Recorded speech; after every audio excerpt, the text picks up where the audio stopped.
Olá, é muito bom ter você aqui. E daí? Essa foi a expressão mais ouvida nos últimos dias. Ela foi proferida pelo presidente ao responder a alguns repórteres a respeito do aumento do número de mortos por conta da Covid-19.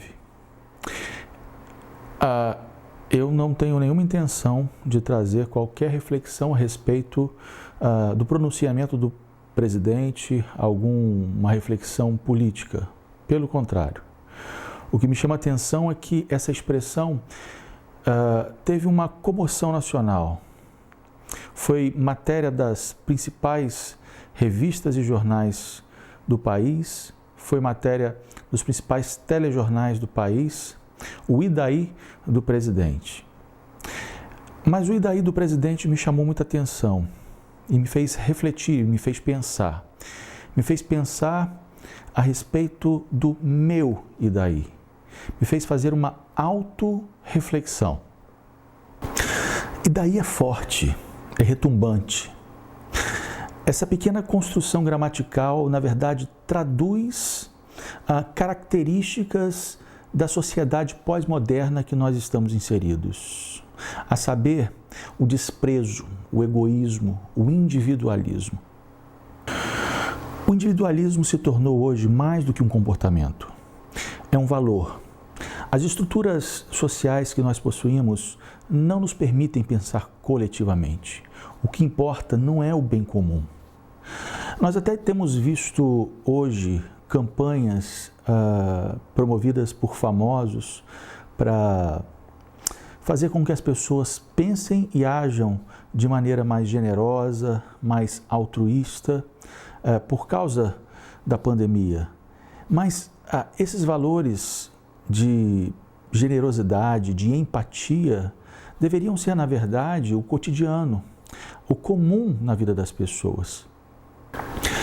E daí, se uma gestante, se um deficiente ou um idoso estiverem em pé enquanto eu estou sentado no ônibus? E daí se eu tomar a frente de alguém na fila do banco ou do supermercado? E daí se o meu cachorro sujar a calçada do meu vizinho enquanto eu estiver passeando com ele? E daí não usar máscara para ir rapidamente ali para comprar um pão na padaria? A surdez e a cegueira com relação ao outro são o ponto central do individualismo. E o adágio popular traduz isso muito bem. Farinha pouca, meu pirão primeiro. Thomas Hobbes é um filósofo inglês do século XVII que fundamentou a sua filosofia na ideia de que o homem é naturalmente egoísta. Ele disse que o homem é o lobo do homem. Para ele, o ser humano é incapaz de viver em sociedade sem buscar os seus próprios interesses. E por isso é necessário uma autoridade revestida de poder para dirimir conflitos desses relacionamentos e refrear o ímpeto egoísta e individualista do homem. Eu concordo em partes com Thomas Hobbes. De fato, a natureza humana é caída, é egoísta. Mas o problema é que Hobbes não responde o que é mais importante.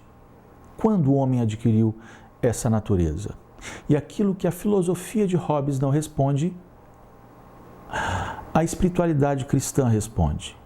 Nós herdamos essa natureza dos nossos primeiros pais, quando eles se desconectaram do Criador.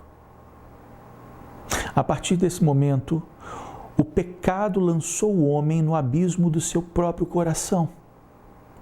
Isso é muito bem claro, ou está muito bem claro, quando nós lemos o texto escrito pelo apóstolo Paulo em Romanos capítulo 7, verso 18 até o 20, onde ele escreve: "E eu sei que em mim, isto é, em minha natureza humana, não há nada de bom, pois quero fazer o que é certo, mas não consigo. Quero fazer o bem, mas não o faço. Não quero fazer o que é errado, mas ainda assim o faço. Então, se faço o que não quero, na verdade, não sou eu quem faz, mas o pecado que habita em mim." Há uma passagem no Evangelho de Lucas, capítulo 10, que é marcante. Nessa passagem, Jesus é interpelado, colocado à prova por um especialista da lei. E ele pergunta para Jesus: Mestre, o que eu preciso fazer para herdar a vida eterna? Jesus, então, prontamente responde ao doutor da lei: o que diz a lei de Moisés? Então, aquele homem responde: amar a Deus com todo o seu coração, com toda a sua alma, com toda a sua força e com todo o seu entendimento, e amar o seu próximo como a ti mesmo.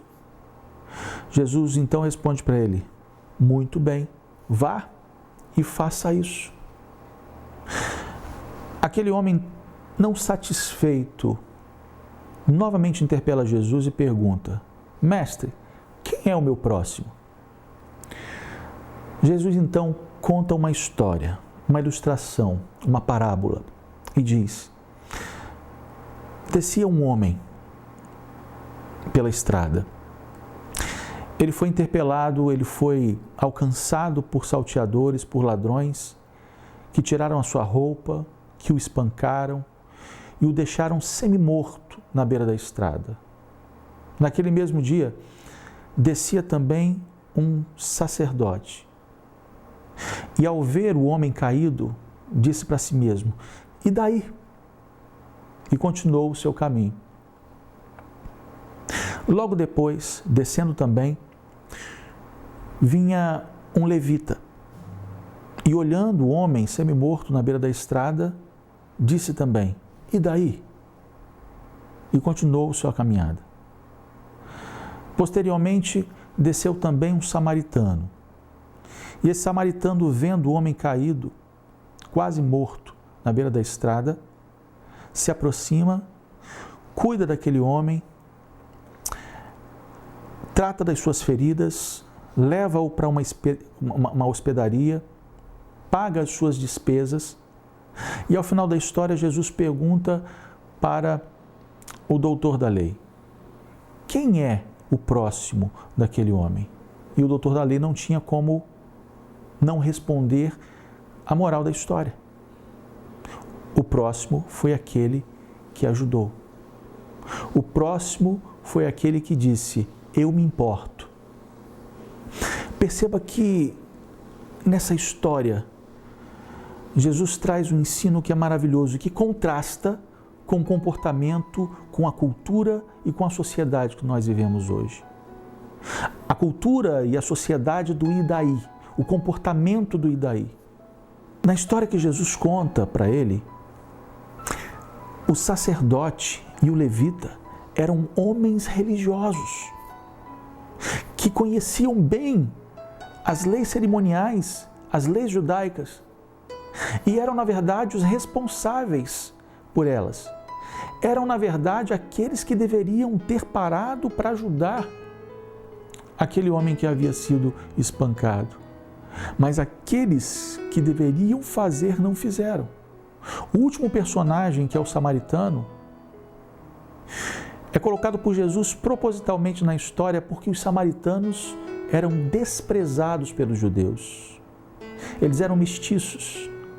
Os judeus não suportavam os samaritanos. Jesus então utiliza essa figura, a vil, a figura desprezada, para mostrar que até um homem mais vil e desprezado pode agir com altruísmo e com empatia. Nessa história, Jesus está pintando um autorretrato. Ele é o samaritano. Ele está ensinando que o homem egoísta, a exemplo dele, pode deixar o e daí e passar a dizer: eu me importo. O que Jesus está dizendo é que ele é um exemplo a seguir. Ele é um modelo. Ele é o padrão.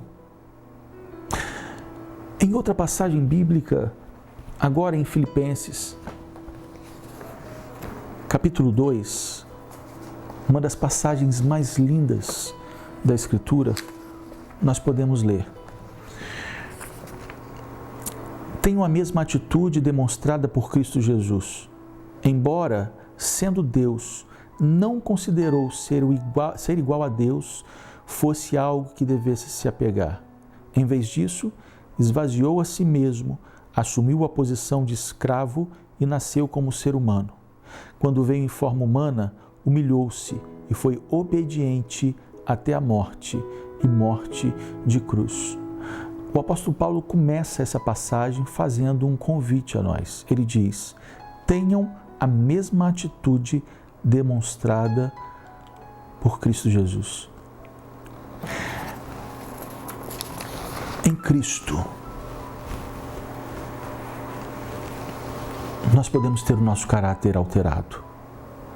Em Cristo, nós podemos deixar de ser aquele homem egoísta que Thomas Hobbes diz e que a própria espiritualidade cristã também diz, para termos nosso caráter reconstruído à semelhança desse Cristo, que nos mostra abnegação, que nos mostra generosidade, que nos mostra empatia com o mundo. Nele, nós podemos ser também aqueles que declaram: eu me importo, porque Ele se importou conosco. Pense nisso. Eu quero agradecer a sua atenção. E se essa reflexão te abençoou, se inscreva no canal. Até o próximo ponto de contato.